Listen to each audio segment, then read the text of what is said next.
The awesome thriller writer Jim Heskett with me today. I know a lot of you have heard much about him the past week, and I hope you find out more and read all his books, but I'm going to read his biography super quick.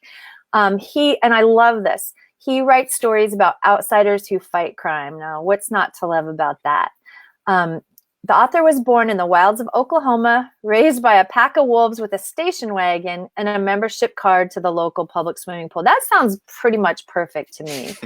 I'm assuming your pack of wolves is your family. Just like the man in the John Denver song, he moved to Colorado in the summer of his 27th year. He's never looked back. Aside from a wild year traveling the world, he hasn't let the Flatirons Mountains out of his sight. A wild year traveling the world. I'd spent 2 months traveling the world. A year sounds amazing. Jim fell in love with writing at the age of 14 inside a copy of Stephen King's Carrie. Poetry provided his first outlet for teen angst, then later a smattering of mediocre screenplays and eventually crime thriller fiction a la Elmore Leonard. Of course, you have to end up as a crime thriller fiction writer. That's the best. But I can't believe you can do poetry and screenplays and then crime fiction. Very impressive. In between, he worked a few careers that never quite tickled his creative toes. He has never forgotten about Stephen King. You can find him currently huddled over a laptop in an undisclosed location in Colorado, dreaming up ways to kill beloved characters. I think we should find out where he is in Colorado. Finally, and perhaps most importantly, he believes the huckle is the king of berries, and he refuses to entertain any arguments to the contrary. Yeah, first off, Stephen King is like my litmus author. Anyone who rips on Stephen King, any other author who rips on Stephen King, that's my litmus test to like, we can't be friends. Like, seriously. Like if you seriously rip on Stephen King, we can't be friends. So that he's my litmus test. So bravo. Thank you. Yeah. So very, very cool. But I'm in awe that you can do poetry and crime thriller. I can't write a poem to save my life. If someone held a gun to my head, I couldn't write a poem. Well, I don't really write. First of all, thanks for having me. And I don't really write poetry anymore. It was mostly angsty teenage stuff, and it was mostly to woo women was my primary goal with the poetry. Is that how you got your wife? No. No, I don't think I wrote her any love poems. I was mostly past it by then.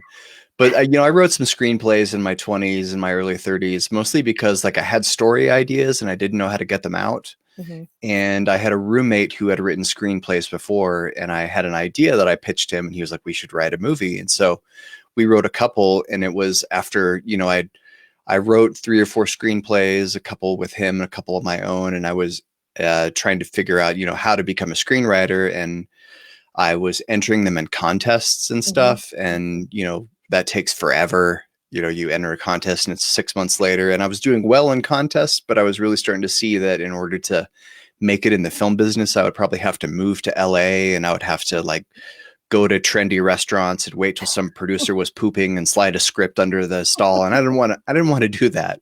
I had no interest in being that person.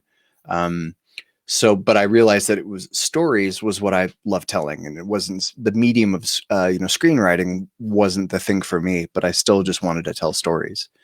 And so then that bled over into various types of fiction, and crime is mostly what I write, but I've dabbled in other things here and there too. Definitely. You have more like action stuff as well, in addition to crime, right? Or you just combine them? Well, it's sort of, I call the genre I write crime thriller. Yeah. Because it's not traditional crime stuff, because my heroes aren't usually detectives, or it's not like a proper noir with a detective, but it's more like about vigilantes who fight crime. That's why, one of the taglines on my website is I write stories about outsiders who fight crime, because that's really what it is. It's not, my stuff is kind of heisty a little bit. Kind of noir-y, but it's mostly about people who are outside of the law enforcement system who are trying to right wrongs. Gee, I'm just wondering why that sounds so familiar. No wonder we have the same reader. we have same readers, because I love that. Absolutely what I do too. It's yeah. So we definitely need to collaborate more. So Facebook users, tell me who you are. Good evening, both makes me think it's Lisa Badger on. The person who wrote, if I was still there, I could find him. Is that my dad? Because if that's my dad, say it's that you're there, because I have a little factoid to tell you about Jim's books that you'll find very interesting. And Hank, hi Hank, nice to see you too. Yeah. Meanwhile, tell me who you are, because on this little program we can't actually see your names. We just see that a Facebook user commented. Very, very cool, Jim. Thank you for being here. So this is a new feature I'm starting, you guys, kicking it off with Jim. And I'm just going to ask like 3 simple questions. Yes, it's me, Dad. Okay, let me just interrupt real quick. So, hey, Dad, Jim says hello. He is in Colorado, as I said, and yes, it's Lisa too. And he, his 6 Assassin series features the Bel Camino crime family. Mm-hmm. He asked me about it a long time ago. I was like, yeah, hell yeah, I used the name. I did ask for permission. He did ask for permission. And I'm like, yeah. And guess what, Dad? The head of the Bel Camino crime family is Vincent Bel Camino. Guess where he lives? Denver. No kidding. He just told me that. I was like, oh, I can't wait to tell my dad. It's Denver. So there you go. Hi, Tara. So we'll see what my dad says about that. All right. Meanwhile, Bonnie here. Don't think I've read any of Jim's books. Bonnie, you got to fix that, Bonnie. You have got to read Jim's books. And I believe, do you have a sale right now on something? Is that what Lisa was telling us all about? Yeah, I do have a sale on my book called Shadow Soldiers, which was it's my only traditionally published book. There's a sale on it, so it's not my choice whether or not it's on sale right now. Right, but, right. Yeah, that book, it's a spy thriller, mostly set in Australia, and that book is 99 cents right now. That was called Shadow Soldiers. Not counting any sale type things, what book do you suggest people start with of yours before we go into the questions? Probably Nail Gun Killer. It's the first Micah Reed book. And there are no Bel Caminos in that, but there is a mention of the Bel Camino family in Nail Gun Killer. There's a couple mentions there. Yeah, that's the first book in my Micah Reed series, and kind of like baseline Jim Heskett fiction, I guess you would say. Nice. That's a good place to start. Okay, Nail Gun Killer. Nail Gun Killer. Oh, so my dad says, so my Uncle Billy, who is, honest to God, the sweetest person on the face of the earth, God rest in peace, but his real name was Vincent. So Vincent Bel Camino. There you have it. Yeah. All right. So let's go to the questions. Jim, what are you binge watching right now? Well, I have, I'm married, and I have the shows that my wife and I watch together, and then I have the shows that I watch on my own. My wife and I just finished watching The Mandalorian because I'd already seen it, and she hadn't seen it yet, so I watched that with her, and it's so short. It took like 2 days, to watch through the whole season. We've been watching Killing Eve on Hulu. We're most of the way through the first season. It's really good. Some very good acting, good directing. I like a lot about it. And I also write about assassins too, so that's kind of fun. Mm-hmm. And what I'm watching on my own is I'm making my way through all 7 seasons of the Clone Wars, because I promised a friend of mine I would. This friend of mine and I were both really big Star Wars nerds, and I've seen pretty much everything except for the Clone Wars. And so he's like, you got to see it. You got to see it. So I've just started making my way through it, and it's pretty good. It's not as good as Star Wars Rebels, but it's still Star Wars. So. And is that on Disney Plus? Yes, it used to be on Netflix, and now it's just on Disney Plus. I'm pretty sure that's the only reason my husband totally bought into us getting Disney Plus recently, because he's binge watching that, and my kids are doing all the Disney movies, even though they're teenagers. Mm-hmm. But yeah, you're on season 1 of Killing Eve. So that's, how you said you do separate binging than your spouse. Well, that's the one that I do by myself. Okay. Killing Eve. And I just got a notice this morning. Every Monday, new episode of Killing Eve is up for season 3. I'm obsessed, absolutely obsessed. I don't know The Mandalorian, so I'll have to check that out. Weigh in if any of you have comments on any of these shows, or any other recommendations. And I also just binge watched Ozark, so I don't know. You can put that on. Have you seen that at all? Oh yeah, Ozark is great. Yeah. Ozark feels like I really like Ozark because it feels like if it were a book, it would have been something I would have written. Because that's pretty much like the style of stuff that I write. You know, Yeah. Marty and Wendy Bird they're not cops. They're not Mm-hmm. exactly good Mm-hmm. guys. They're not exactly Mm-hmm. bad guys. They're sort of like good people doing bad things, Yep. which They is get what, caught up in it. yeah, which is what happens to a lot of my characters. Yeah, right. They're just sort of normal people, and all of a sudden they're living this crazy life. The thing I love about Killing Eve is that there's just the interplay between the two characters is crazy. And again, I love a good villain where she's so good. All right. So what are you reading? Are you able to read? You've had your 5-year-old at home, and it's been crazy. It's tough to carve out time to read. Have you been able to do some of that? Yeah, unfortunately, a lot of what I read is my own stuff because, reading in between, like writing a draft and then reading it or reading something to polish it or typo hunting.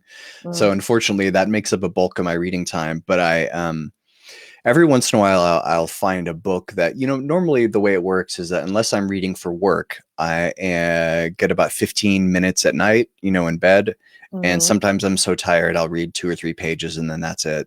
But then every once in a while, I find a book that just grabs me. And it's the kind of thing where I will sacrifice other leisure activities. Like I might not watch as much TV because I really want to get back to that book. And right now I'm reading book 1 of the Expanse series.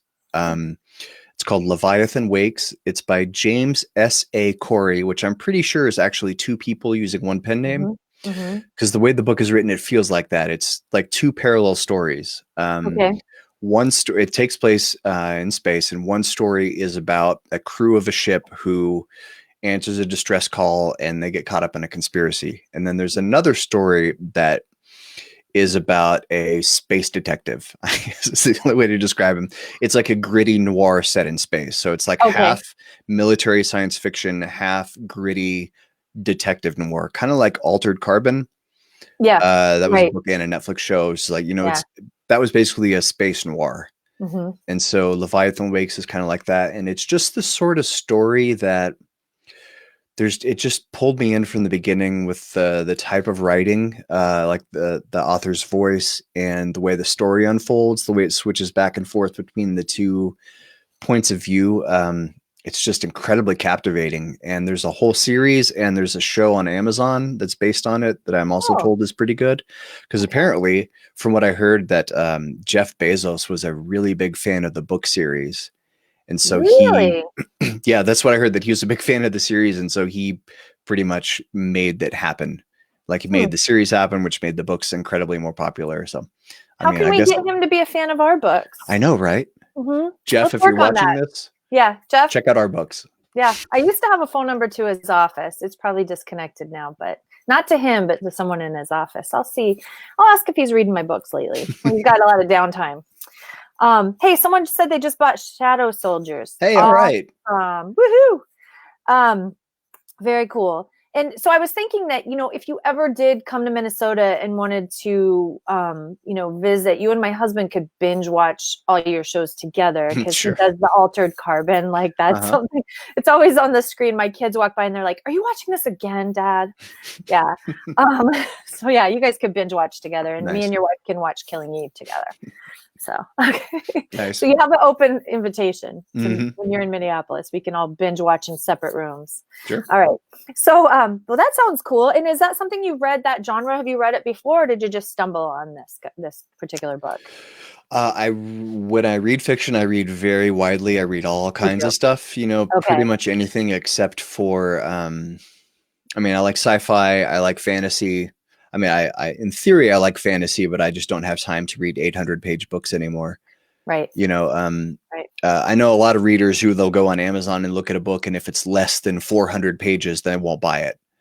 But if I look on Amazon in a book and I have a choice between 2 books and one's 280 and one's 420, I'm going to pick the 280-page book because I don't got time for that. But yeah, Exactly. I love sci-fi. I love fantasy. I love crime. I love thrillers. I love spy stuff. I love all kinds of stuff, which is probably why the first few books I wrote were so all over the place. Sure. Um, Hmm. the first book I published was called Reagan's Ashes, and I thought it was a mystery when I published it, but I only really realized few weeks ago that it's actually an adventure novel. Like I Wait, a didn't few even weeks ago? a few weeks ago, I came to the realization, it's like, hey, that's actually, it's not a mystery, is it? It's an adventure novel.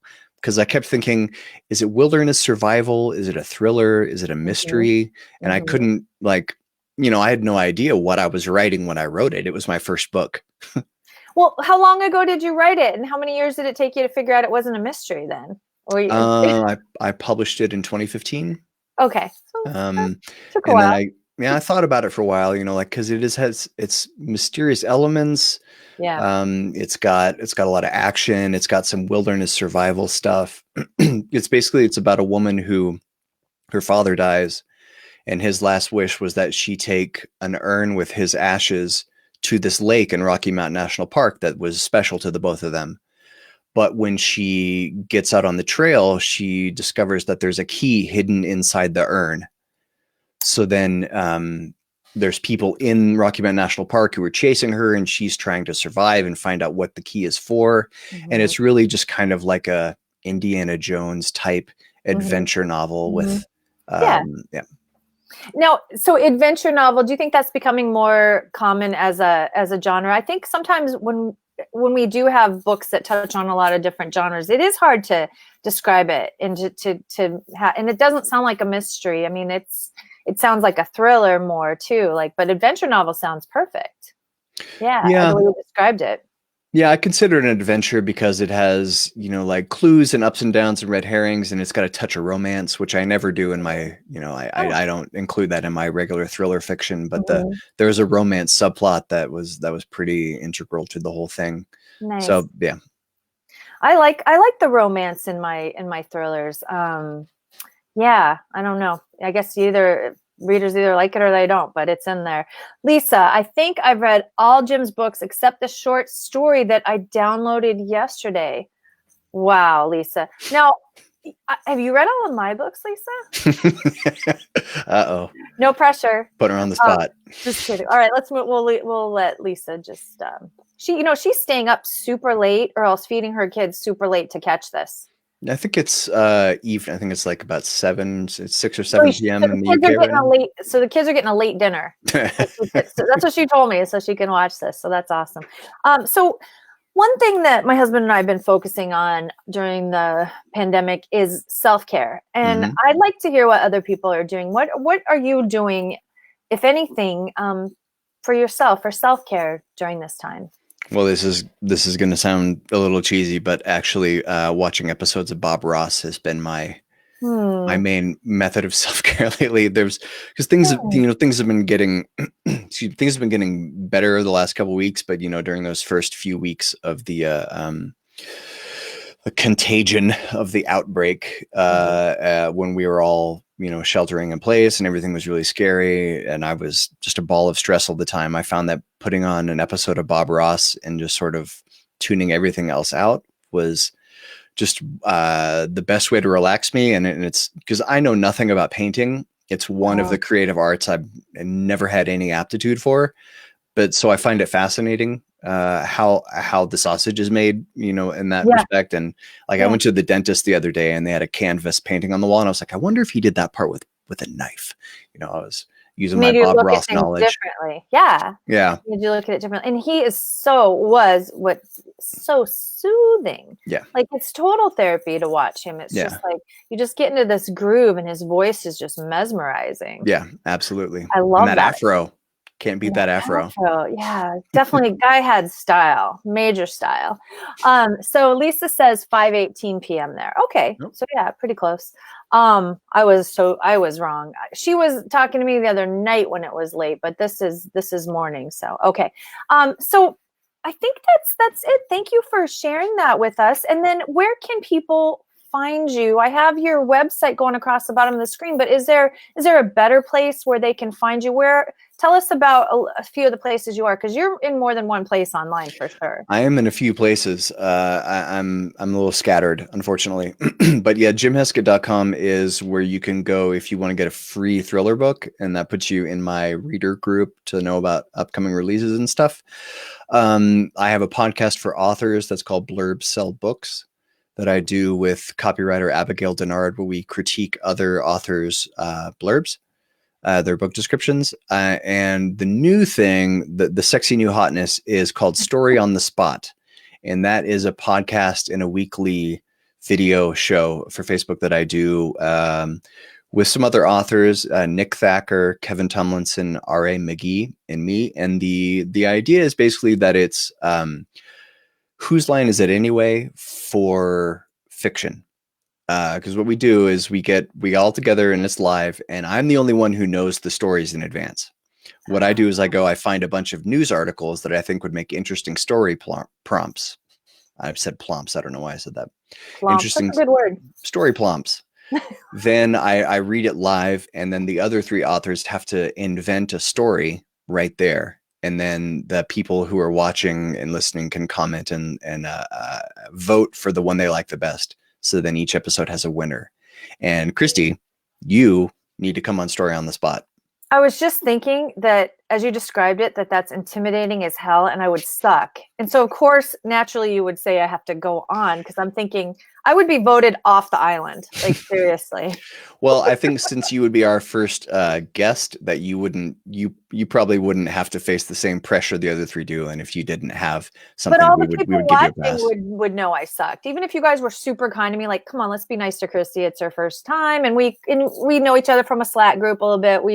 Yeah, but all the other people, all the readers would be like, and she calls herself an author? Yeah.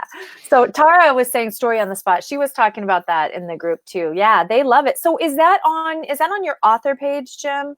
Is it Jim Heskett author page, or where can they find that on Facebook? And maybe can we link to it? We can put a link in. Sure. The one place to find out all the info about it is storyonthespot.live.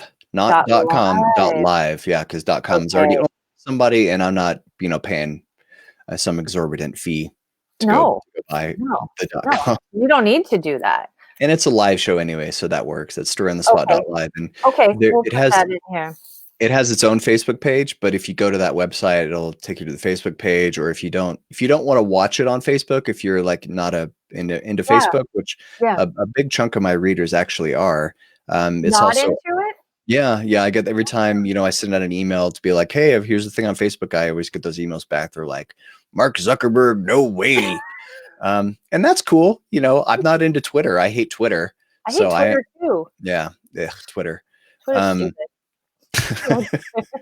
Sorry, it's not stupid. Yeah, I totally lost my train of thought there. So people don't have to go on Facebook to watch it, is what you're right. saying. You can get it as a podcast if you want, and all the links to all the places are on that page. That's cool. And then, and what I'll do is you don't have to be on Facebook to watch this. So you could, because I'm going to upload it to YouTube. So there might be some people who aren't on Facebook watching this who can go and find it on storyonthespot.live. Well, thank you so much. I guess when I hit end, sayonara, can't talk with you anymore. Jim, it's been great. I hope you guys all check out Jim's books and Story on the Spot Live. Well, thank you so much for having me, Kristi. All right. Take care. Take care. To talk to you. Bye.